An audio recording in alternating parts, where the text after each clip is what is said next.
Have you ever stopped right in the middle of a laugh and just wondered, what is happening right now? What is this weird involuntary thing we do? Why do we laugh? We tend to think of humor as this kind of magic, something that's just spontaneous and you can't really explain it. But what if it's not magic? What if it's architecture? What if a joke is actually a machine, a very carefully engineered device that's designed to hijack your brain? Well, today we're going to take that machine apart piece by piece. All right, so let's just jump right in with a huge question. If a joke really is a machine, could you actually engineer the perfect one? Could science, with enough data and testing, pinpoint the single funniest joke in the entire world? A joke so good it works on everyone, no matter their culture, their age, whatever. It sounds kind of impossible, right? But believe it or not, a real scientific experiment actually tried to find it. So get this. The project was called Laugh Lab, and it was this massive global search for the perfect joke. Researchers gathered 40,000 jokes from all over the planet and had almost 2 million people rate them. They were hunting for that one joke that had the absolute widest appeal, the one that made the most people laugh, and this is key, the one that the fewest people found unfunny. And after digging through all that data, they found a winner. Now, I'm going to tell you this joke, but we're going to take it slow. Really look at how it's built. It starts with the classic setup, right? 2 hunters out in the woods. You can picture it. But right away, the stakes get super high. One of them just collapses. He's not breathing. His eyes are glazed over. This is serious. It's a life or death situation, and you can feel that tension start to build. So the other hunter does exactly what you'd expect him to do. He panics. He whips out his phone to call for help. He's frantic, he's gasping, and he immediately jumps to the worst possible conclusion. My friend is dead. The drama is just ramping up. It feels real, it feels urgent, and now everything hangs on what the person on the other end of that phone call says. And this is where everything pivots.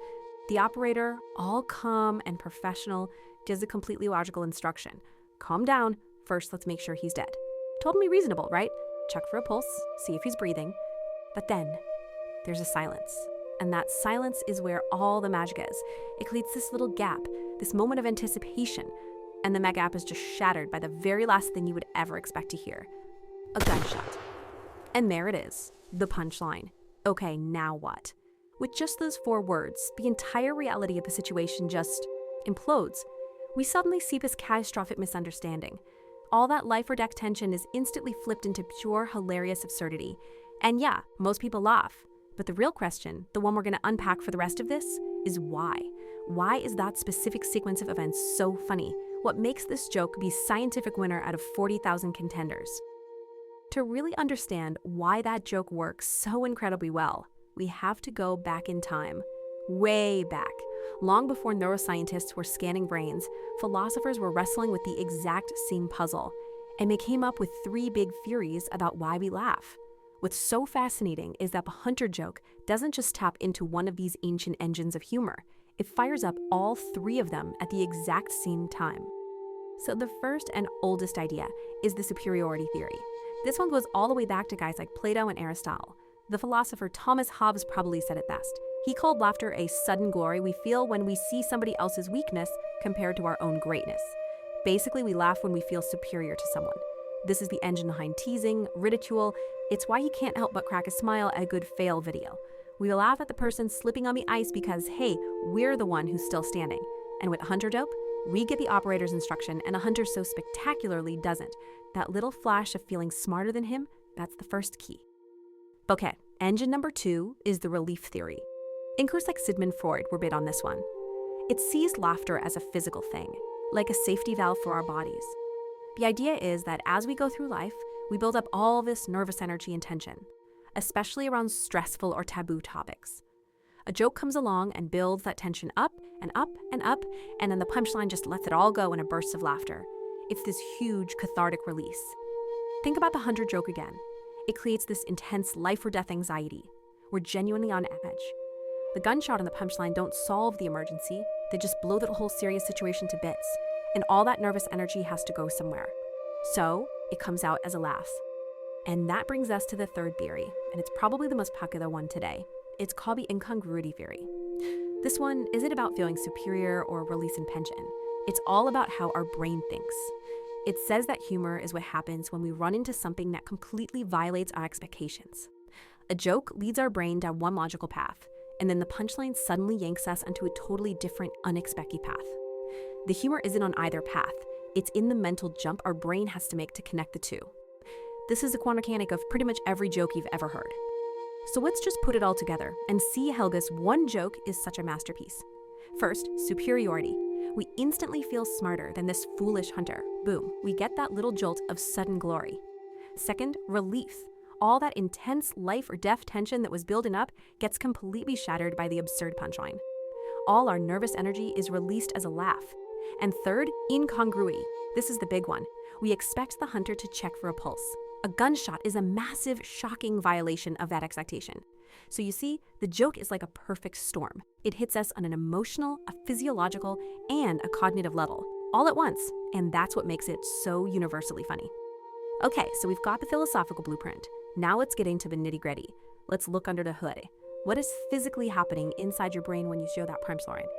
Thanks to modern neuroscience, we can actually map the exact journey a joke takes through your brain. It's not magic. It's a concrete biological process, a little symphony of electricity and chemistry inside your skull. Scientists have affirmed that it's a pretty consistent three-step journey. Step 1 is incongruity detection. When you hear the joke, the front part of your brain, the frontal lobe, starts building a little mental model. Then the punchline hits and it just doesn't fit. An alarm goes off. Hey, this is a puzzle. Step 2 is resolution. Now the heavy lifting moves to your prefrontal cortex, the brain's CEO. It starts scrambling to make sense of the mismatch, looking for a hidden meaning or a new angle that solves the puzzle. And step 3, if it succeeds, is mirth and reward. This is that aha moment. The nucleus accumbens, which is basically the heart of your brain's pleasure center, just lights up and gives you this powerful jolt of pleasure. That feeling is you getting the joke. And get this, that reward isn't just some abstract idea. It's a literal chemical cocktail. When your brain solves that little joke puzzle, it releases a flood of really powerful chemicals. You get a squirt of dopamine, the main reward chemical that makes you feel great and want more. You get serotonin, which helps regulate and boost your mood. And you get endorphins, which are basically the body's natural painkillers. They create a feeling of euphoria and actually reduce stress. This is why a really good laugh doesn't just feel good in your mind, it's a physically amazing event for your whole body. So we have the philosophy, and we have the biology. We know why we laugh, and we know how our brain processes it. So now, let's do practical. How do you actually build one of these things? Because a joke isn't just a funny story. It's an engineered device with specific parts that are all designed to trigger that entire neurological process we just talked about. At its absolute core, almost every single joke is built from two basic parts, the setup and the punchline. The setup's job is to build a little world. It gives you context, it introduces characters, and most importantly, it carefully lays down a path for your mind to follow. It creates a very specific expectation. The punchline's job is to be a wrecking ball. It comes in and just completely shatters that expectation, violating that half of the setup built. The humor isn't really in the setup or the punchline alone. It's in that cognitive gap between them, that space between what you thought was going to happen and what actually did. Now, the technique that makes all this work is called misdirection, and this right here is the absolute core engine of all comedy. It's the art of deliberately using your brain's own shortcuts against you. A comedian gives you information in the setup that makes you, the listener, create a bunch of unspoken assumptions. The punchline is then perfectly designed to fit the facts of a story, but to violently contradict all the assumptions you made. It's like it weaponizes your own mind against you, but in the most fun way possible.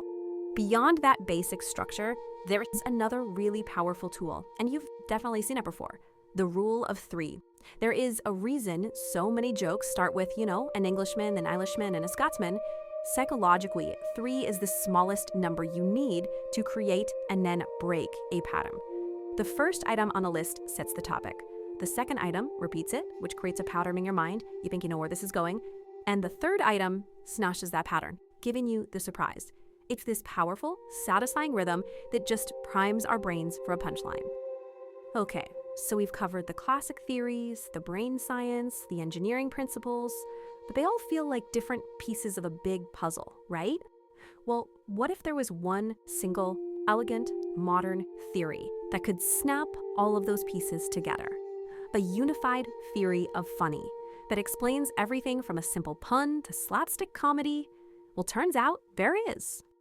It's called the benign violation theory, and it's a beautifully simple and incredibly powerful idea. It says that humor only happens when a situation is seen as two things at the exact same time. It has to be a violation, and it has to be benign or harmless.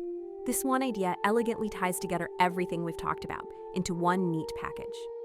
So let's just boil it down to its two essential parts. For something to be funny, first, it has to be a violation.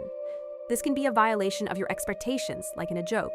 It can be a violation of someone's physical dignity, like in slapstick comedy. It can be a violation of a social rule. But, and this is the absolute key, that violation also has to be benign. You have to see it as safe, harmless, or maybe just distant from you. A real threat isn't funny, it's terrifying. But a threat that you know is safe, that's where humor lives. And this theory just brilliantly explains why humor is so subjective, why one person's hilarious joke is another person's offense. It's all about perception. If a situation feels that it's all violation and it's not benign at all, like a joke told way too soon after a tragedy, it's not funny, it's just cruel. On the other hand, if it's all benign and there's no real violation, like a really boring, lame pun, it's not funny, it's just nothing. Humor only exists in that sweet spot, that perfect little overlap where your brain can see something as wrong and okay at the exact same time. It's why being tickled by a friend is hilarious, but the exact same physical act from a stranger is an assault. The violation is the same, but your perception of whether it's benign is completely different. So, why? Why did we evolve this incredibly complex system in the first place? What's the deep evolutionary advantage to laughing? Well, it turns out to be a pretty critical survival tool. First, it's huge for social bonding. Laughing together simps up our emotions and builds trust in a group. Second, it's a way of signaling safety. A laugh is basically an all-clear signal to the rest of a tribe. Their potential threat has been checked out, and hey, it's actually harmless. And third, having a sense of humor is a way to signal intelligence.